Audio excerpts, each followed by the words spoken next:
So, across the board increase, if any. Meron bang comment si President Bongbong Marcos, and can he intervene on behalf of the micro and small businesses? May appeal ba kayo? Kasi di ba the President has so much influence, pwede nyo sabihin, tigilan nyo to, or ito ang ato. Focus on this, the economy needs. Pwede bang ganyan? Can the President intervene or help the micro? Alam mo, The 90% na sinasabi niya. alam mo, ang proseso niyan, yung sa Senado, dada sa Kongreso, Yes. magbabayad sila, sasabihin sa Presidente. Pwede nila ibito. Pwede ibito ni President Bongbong Marcos. Maabot sa kanya. At ako naman, paniwala ako, itong effort na ito, trabahan ko, si Presidente, makikinig siya either sa economic advisor siya o sa politiko.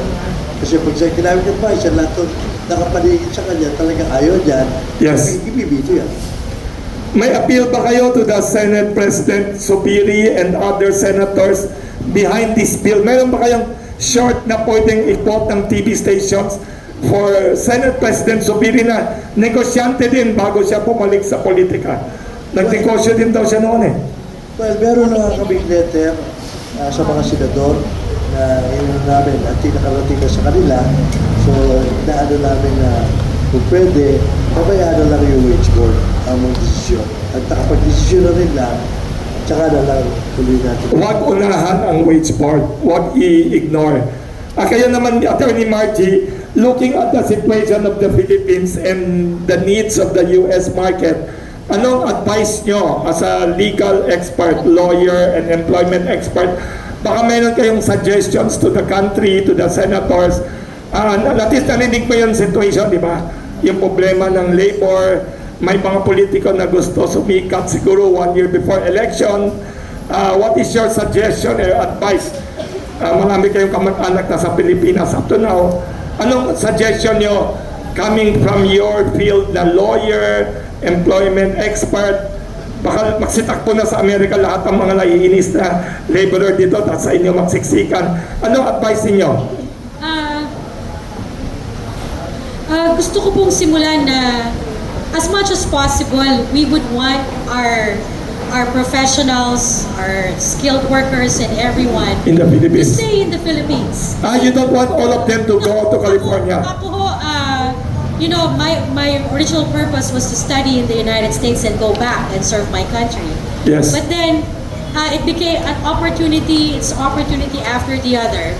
So, kaya lang nga kasi, di ba, ano ba ang mag-a-attract sa ating mga Pilipino at sa ating mga nakatapos ng kolehiyo, master's degree, para manatili sa ating bansa? I think yun yung challenge eh.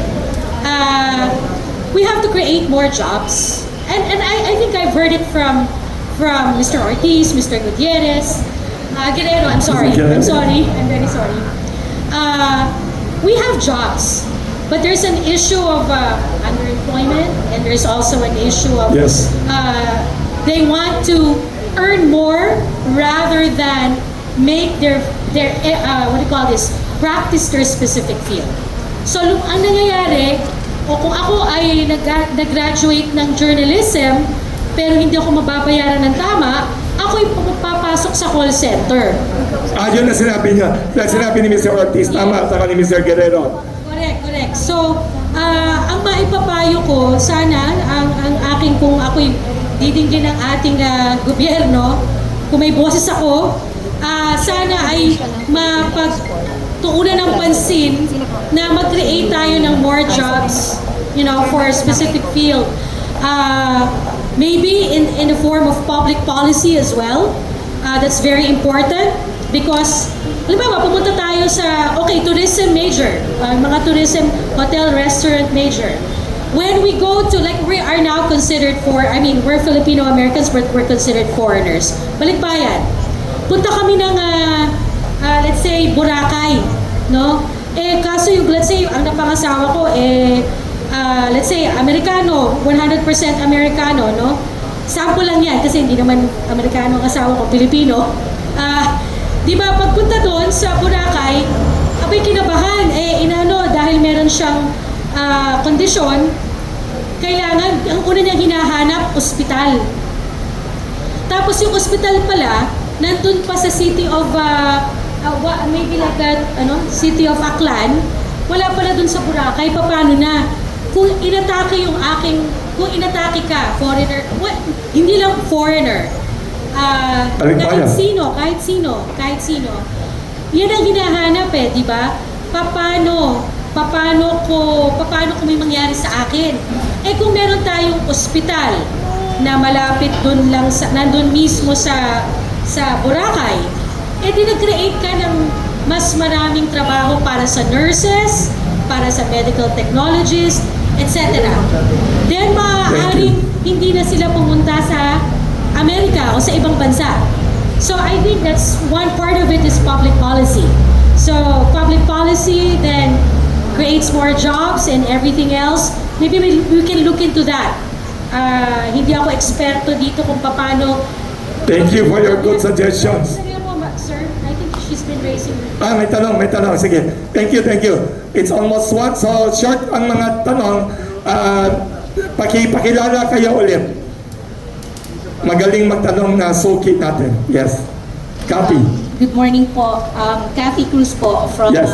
DZXL ang ating Katipunan every Sunday 7 to 9 and Katipunan Channel. Tuklasin natin ang boses ng magsasaka. Ang question ko po, either lalo na po kay Sir Luis, Mr. Ortiz, yes. Okay, Mr. Ortiz po, as chairman ng ECOP at president po ng Philippine Experts Confederation. Yes. One is, gusto ko pong malaman lang kung kung titignan po natin yung pie graph, gaano po kalaking porsyento ang ginagastos o ina-allocate ng maraming kumpanya po sa pagdating po sa Labor cost. bukod sa labor cost, maintaining on operating expenses. That's one. Second, bilang presidente po ng Philippine Experts Confederation,